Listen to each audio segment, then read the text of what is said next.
CNN Motorsports Magazine, 11:30 a.m. Eastern, Sports Sunday.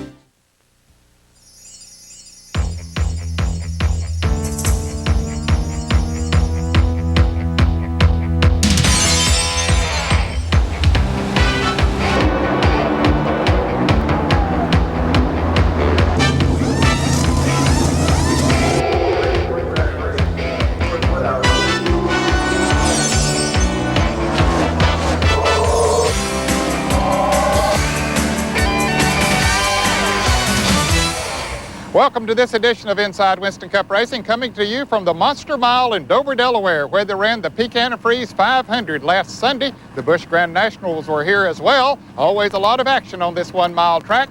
We have a lot for you in this half hour of Inside Winston Cup Racing, and here's what's coming up. Well, as the button reads, life begins at 51, and that couldn't be more true for Harry Gant. 51-year-old Gant wins for the 3rd week in a row here at Dover, Delaware. This time there are only 16 cars running at the finish, which made it a little bit easier. We'll show you what happened to the other 24 when we bring you all the highlights of the Peak 500 coming up.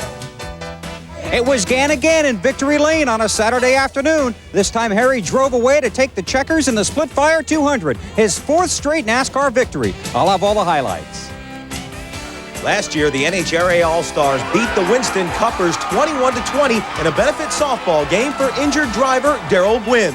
This week, they'll strike up another game to benefit the Miami Project and the J.D. McDuffie Memorial Fund. We'll bring you all the action from the duel on the diamond.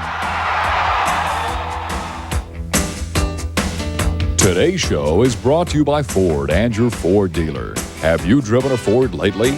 By Miller Genuine Draft. Cold filtered for real draft taste. So get out of the old, get into the cold. By Goodyear, maker of the world's most successful tires, the Goodyear Eagles. And by Haviland Formula 3 Motor Oil. Add more life to your car.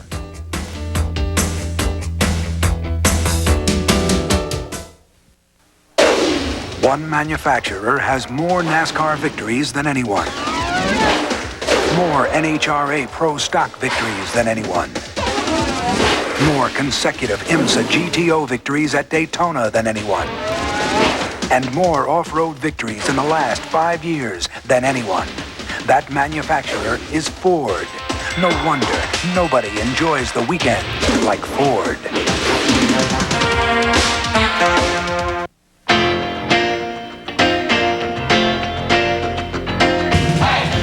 In America, your car doesn't just get you from here to there. It's a part of your life. To give your car complete protection, Texaco is introducing new Haviland Formula 3 motor oil with not one but 3 kinds of protection against heat stress, starting friction, and engine dirt. New Haviland Formula 3. Add more life to your car.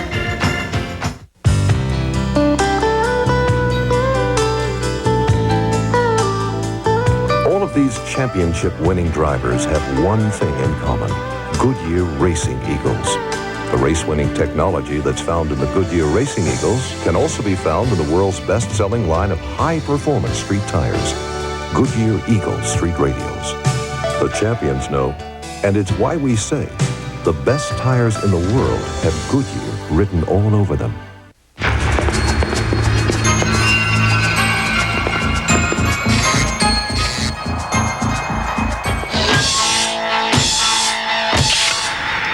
Filtered Miller Genuine Draft. For those who've discovered its real draft taste, the world is a very cool place.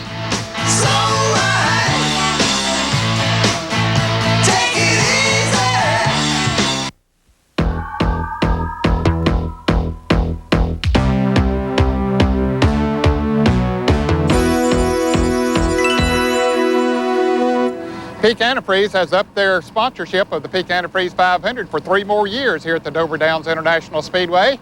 Some of the drivers had problems with the Monster Mile even before they took the green flag for the 500-mile race. For more on that and some other news and highlights of the Peak Antifreeze 500, let's go to Randy. Well, Ned, the two guys that didn't fare so well prior to the Peak 500 were both Morgan Shepherd and Jimmy Spencer. Morgan crashed his Motorcraft Ford in the final practice session prior to qualifying, and he had to go the second round of qualifying after rolling off a backup car. Morgan qualified in the 21st position. Jimmy Spencer crashed during first round of qualifying. He had to go the second day. He qualified 34th. The guy that made most of the news was Alan Kawicki in the Hooters Ford. He picked up his fourth pole position of 1991, breaking him from a tie with Davey Allison, who qualified on the outside pole, and Mark Martin. They both have 3 pole positions. Allen was looking at a $129,000 bonus if he could win from the pole. Other good news for Allen, he signed a 3-year deal extension with the Hooters Restaurants of America heading into the Peak 500. Now, the front rows were made up of Fords, both in the front row and the second row. Ford was looking to gain their first victory here at Dover this season. Today's Winston Cup highlights are brought to you by Ford and your Ford dealer. Have you driven a Ford lately? As the 40-car field took to the track, for most drivers, there were 2 objectives. First, to finish. Second, to finish ahead of Harry Gant, who was going for 3 in a row. Davey Allison quickly took command as pole sitter Kawicki settled into second. Davey's Ford was once again dialed in as he stretched his lead to 5 seconds by lap 50. By then, Mark Martin managed to move into second from his 4th place starting spot. But on lap 62, he cut a tire and crashed in turn 2. For the first of 9 caution flags of the day. Allison, who flew out front for the first 114 laps, saw this wreck in his mirror as the lap car of Chad Little and Jeff Bodine bumped on the backstretch, and when the smoke settled, 15 cars were involved, and most were back in the garage area after the accident. And for some, their race then was to return to the race. But there would be no more lake speed on the day. Jarrett and the Wood brothers would not return. Cope couldn't come back, and Schrader's Chevy was shortened and sidelined. Rutland would return, and Marlin was able to make it back after extensive repairs. As the wrenches and hammers continued to fly, so did Davey. That is until lap 115 when his car's crankshaft came apart, and he parked it in the garage area with the rest. By then, 3rd, 4th, 5th, and 6th place in the points were all parked. But there was still room enough for Brett Bodine's Buick after he bought it in turn 4. Using a tow truck to realign the rear end of the Roush car, Mark Martin made it back. Ernie Irvin also reemerged. But on lap 165, Rick Wilson broke a wheel and bounced off the turn 2 wall and added his car to the collection. Kawicki, Rusty Wallace, and Dale Earnhardt all swapped the lead until Gant showed up on lap 171. Harry found his way to the front of the thinned-out field and never looked back. Gant, who started 10th, lapped everyone but Allen as he raced out front for 326 of the final 330 laps. But even Allen was bit by the monster as he blew in turn 3, collecting Rusty. Earnhardt, who was 4th a lap down, avoided Wallace but couldn't avoid Kawicki. Rusty and Allen packed it in, and Dale parked behind the wall for a while. Harry then had a lap on the entire field for the first time since Kyle Petty did it in 1987. And it was Kyle that brought out the final caution with a crash in turn 2. KP was relieved behind the wheel by Davey Allison early in the race due to a sore leg. Kyle came back but probably wished he hadn't. After the green flew, Harry cruised the final few laps and found the checkered flag for the 5th straight time in NASCAR competition, winning 2 Busch races and 3 Winston Cup races in a row. All you need is enough motor to gain a car length on somebody. When you come off the corner and you're right behind them, a car length puts you under them. And, we got this engine here, about a month ago, and it's a little better, and it gave me that 10 feet. Is what I needed on these racetracks, and it really made a difference.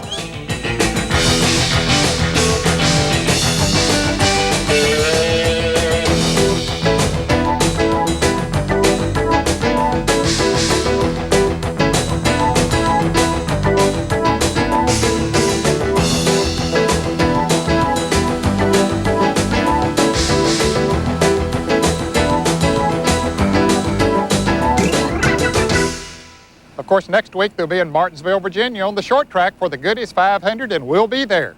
We need to take a short break. Still to come are highlights of the big softball game between the NASCAR Winston Cup stars and the NHRA drag racers. We'll be right back.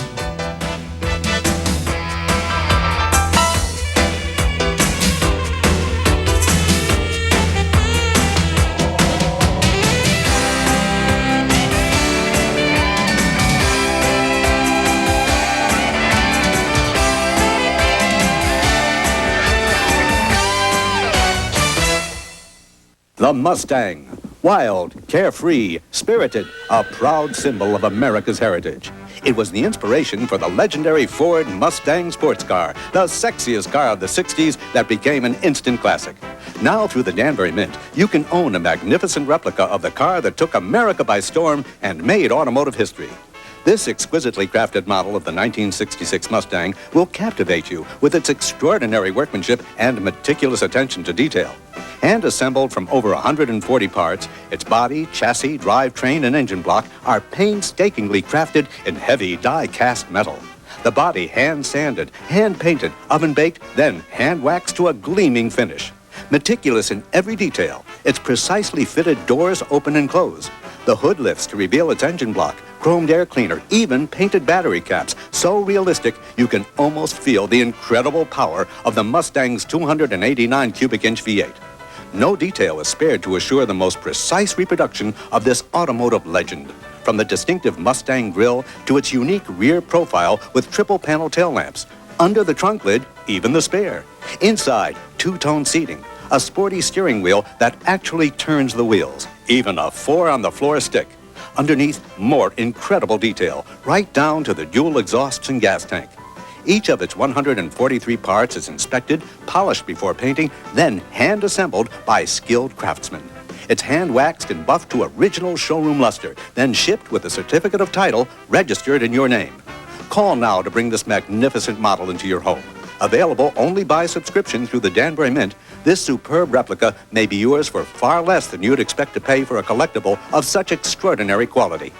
Use your credit card and call toll-free. We'll ship your Mustang. Charge your account just $29.50 a month plus shipping for 3 months. Satisfaction guaranteed. Call 1-800-521-4200. Coming up on TNN Motorsports Magazine Sunday morning at 11:30 live Eastern, we'll have the highlights of the charity softball game between the stars of the NHRA and NASCAR. Plus, we'll follow Harry Gant's effort to win his 4th straight Winston Cup race. Be sure to join us. TNN Motorsports Magazine, first edition, 11:30 a.m. Eastern, Sports Sunday on TNN.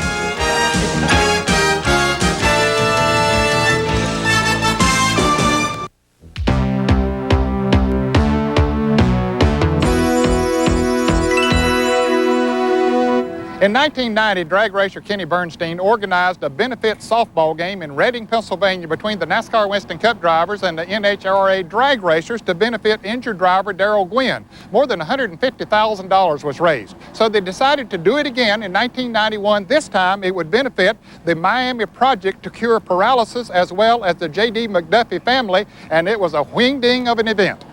Need one ticket, please. Hey, how you doing? Can I have your autograph? It was a full evening of entertainment, and long before game time, many fans had already settled into their seats at Knight's Castle. The on-field autograph session was the first big hit. Fans had a chance to meet Jeff, Rusty Wallace, Hut Strickland, Mark Martin, Ned Jarrett, Harry Gant, Rusty Wallace. And there's one, Harry Gant. Then as the late summer afternoon turned to evening, the players turned their attention to the big game. You'll see team spirit in NASCAR like you've never seen it before tonight. The first time that all of us are on the same team, we're working together instead of against each other. It's for good cause, first of all. Second of all, it's for fun, have a good time, but we're pretty serious about this. The toughest date on the schedule had the NASCAR drivers swapping the racetrack for the base paths. Bats and gloves replaced belts and hoses for this second annual charity softball event. There was a pregame drivers meeting to review the basics. Yeah, your pitch to be a strike has got to be over the plate. But one thing everyone knew, the NASCAR side was seeking revenge for a series-opening setback last summer. Well, it's nothing but we've heard, believe me. I think these guys have been eating nails for the last 2 weeks, and they look big and young and ready, and we look a little old and slow. We'll give them all they can handle tonight, I think. We've been practicing pretty good, but they got some good boys. We'll have to see how it goes. But the key to winning tonight was not balls and strikes. Instead, it was dollars and cents, as racing fans in the Charlotte area turned out to see their favorite stars and support two very worthy charities. This year's event raised funds for the Miami Project and the J.D. McDuffie Memorial Fund. Darrell Gwynn and Mark Bonacani represented the Miami Project, and Gene McDuffie personally thanked the fans and the drivers for their support. Player introductions brought the fans to their feet, with the loudest and longest reception reserved for the Nolan Ryan of NASCAR, 51-year-old Harry Gant. Harry, the big question has to be, you've won 3 races in a row. How come you didn't make the starting lineup in this pivotal ball game tonight? Not that good a ball player. I hadn't played ball in a long, long time, a lot of years, over 30 years. So, we come down here, though, for the fans and everything, and we'll play a little bit probably later on. Once the game began, it was obvious the NHRA team had plenty of horsepower, ripping starting pitcher Ernie Irvin for 6 runs in the first, helped by some shaky fielding. An early 10-1 deficit made it quite apparent the NASCAR stars had missed the setup. We're going to get settled down here and get right here. I think I'm going out of pitching now, moving into rover position. They're going to let somebody else pitch, but, the big thing is they're going to hit them no matter where you put them. A 6-run rally in the bottom of the second fueled a home team surge. Then NASCAR unveiled a surprise weapon, defense. Brett Bodine with a sparkling play off the bat of his boss, Kenny Bernstein. Brett, great play. Do you still have a job? Well, I think so. I needed that. I messed up a couple throws in the first inning, and they scored a bunch of runs on us. We held them to nothing that inning. That's what we needed, something to get us going. Now it's time to play catch-up. Let's even this thing up. In the bottom of the 6th, NASCAR put 4 on the board, taking a 14-13 lead when Ernie Irvin drove home a pair. Then, with the bats resting, the focus was on defense. Jimmy Spencer, Derek Cope, and Sterling Marlin made great plays before Jeff Bodine induced a game-ending grounder to short, stranding the potential tying run at third base. Man, congratulations, MVP, big win for you. Yeah, them guys got us for 1 last year, and we got them for 1. It was looking bad for us early, but, everybody hung in and come back and just had to settle down, got playing ball. So we had a good time and really appreciate all the people coming out and, making the money up for the 2 deals, and we really enjoyed it. Be back next year.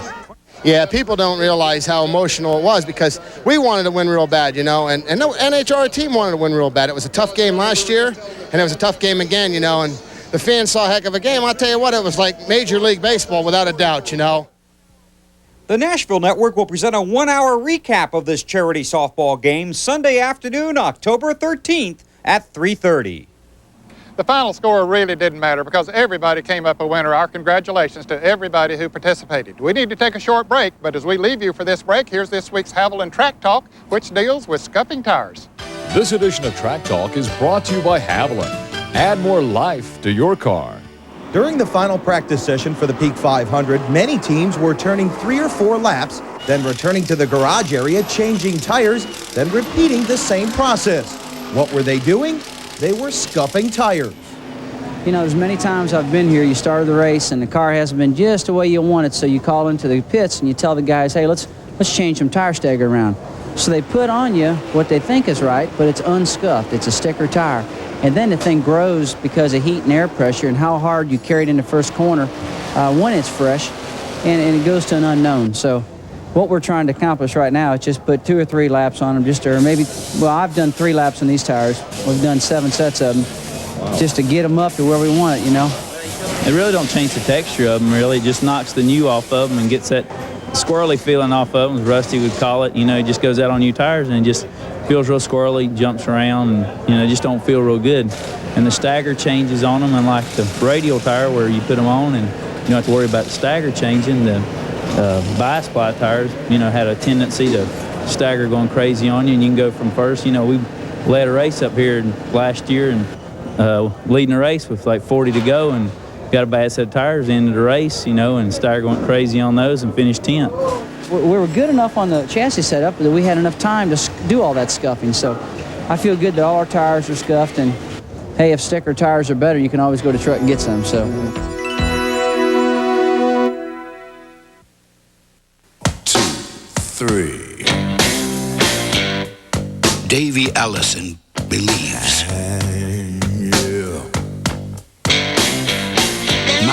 and Michael Andretti believe. Don Prudhomme believes. For complete protection, you need a complete motor oil. New Haviland Formula 3 motor oil. Yeah. Where can you go on Goodyear Wrangler radials?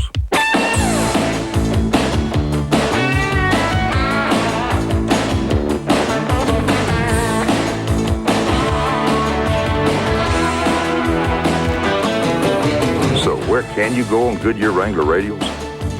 Just about anywhere you want. Put on a set of Goodyear Wrangler radials, and you'll know why we say the best tires in the world have Goodyear written all over them. Full roast out here. We're 1,000 miles from anywhere. Is that a ship? No one will save us. 3 Miller Genuine Drafts.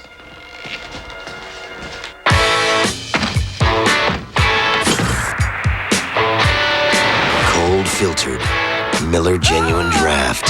For those who've discovered its real draft taste, the world is a very cool place. For years, you've heard me talk about the fine quality of Plastic Coat spray paints. Well, this year, Plastic Coat has asked Indy 500 winner Bobby Rahal to join me. Yeah, and I couldn't be happier. It's nice to finally have someone help me out. I mean, there's so much to say about Plastic Coat spray paints. The quality, the variety, but my favorite features, without a doubt, have to be how well they cover and how long they last. Years in the business, as it's often called, taught me one thing. When you're trying to say something and get a certain feeling across, it's got to come from here, or it just gets lost. Country music does that. That's why TNN is the heart of country. The Winston Cup War heads to the half mile at Martinsville, Virginia. Last year, Jeff Bodine won the fall race, the Goodies 500. We'll see who takes the checkered flag this year. We'll bring you all the action from Martinsville. TV coverage and close competition has taken the Busch Series to new heights. Next week, we'll take a look at the growth and the gains of the Grand National ranks. It's just turned around completely. You know, we went from Saturday night bull rings every race to a deal where we're in front of millions of people, you know, all the time, a national TV audience about every week. You know, it's amazing how much it's grown. Where it's going to end up, I don't know. Long before the first pit stop is ever performed, each team must put together their pit. We'll show you how two men on the Western Auto crew make pit setup a work of art. The NASCAR Busch Grand Nationals ran here at Dover on Saturday in the Splitfire Spark Plugs 200, and there was a surprise pole winner, Bill. In fact, Ned, it was Butch Miller's first ever Grand National pole, and he won it on Hoosier tires, just like Jack Sprague sat outside row one, also on the Hoosiers. As far as the Grand National points competitors were concerned, Bobby Labonte qualified 5th and Kenny Wallace 14th. The 37-car field rolled out ready to race 200 laps on the Monster Mile. Jack Sprague took the lead from Butch Miller on the opening lap and settled into the front-running position. Harry Gant started 16th and began his patient pursuit of a second straight Grand National win, moving into 9th after 20 laps. One car that clearly was not a contender was the Cox dry-treated lumber Pontiac of Kenny Wallace. The Busch points leader battled a sour setup from start to finish, while Bobby Labonte ran with the leaders. The first of two caution flags came out on lap 42 when Troy Beebe hit the wall. Most of the leaders opted to pit for fuel and 2 fresh tires, but Labonte stayed out, inherited the lead, and led the race the next 57 laps, chased by Kenny Schrader driving Darrell Waltrip's car, Dick Trickle, and Harry Gant. Todd Bodine brought out the second yellow when he spun on the backstretch. The caution came out, and the leaders came in, with 98 laps left. Race officials ruled Gant beat Labonte out of the pits, and that was the final lead change of the race. Gant was simply uncatchable, so the race was for second. Labonte seemed like a strong contender, but a charging Robert Presley, along with an impressive Ward Burton, forced Labonte to fight for fourth with Trickle. Still, Labonte looked like a lock for a big lead in the points race until a surprise pit stop for fuel in the closing laps, dropping him to 13th, just 3 spots in front of the floundering Wallace, and a fragile 7-point margin in the chase for the BGN championship. Gant was unforgiving. He led by nearly half a lap and won his second straight Grand National race by 5 seconds. Presley was second and Ward Burton third. Started 16th and started coming through the field right away. Yeah, it seemed like we just had our tires just wasn't wearing out very much. We learned from the last race up here. We wore left front out and blew it out. A few laps to go from the end, and we didn't want to make that mistake this time, and done some adjustments to the front end, and it was much better for the tire.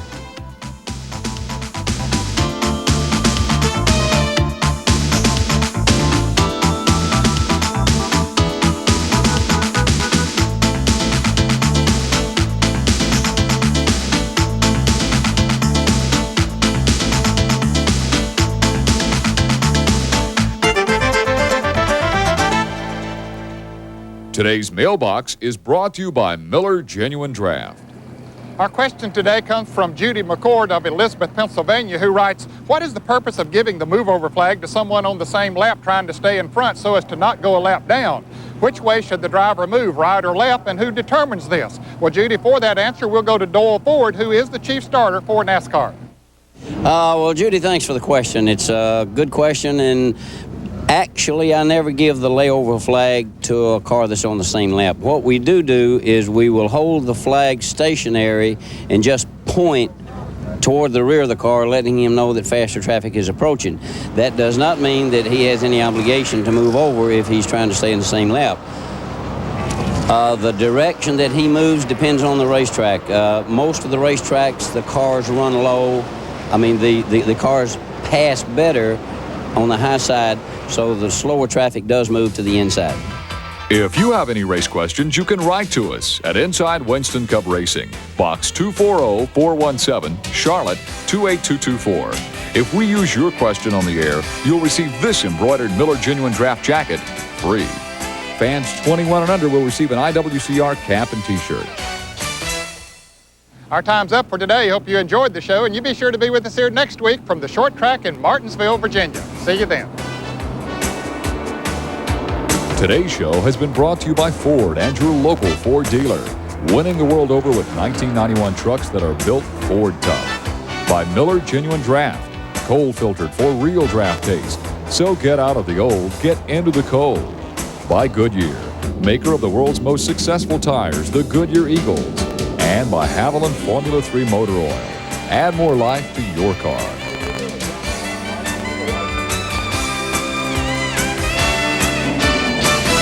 Inside Winston Cup clothing provided in part by Sports Image and Quality Racing Apparel. Communications for Inside provided by Racing Radio, the official communications of NASCAR. Transportation for Inside Winston Cup Racing provided by Fleetwood Enterprises, makers of a full line of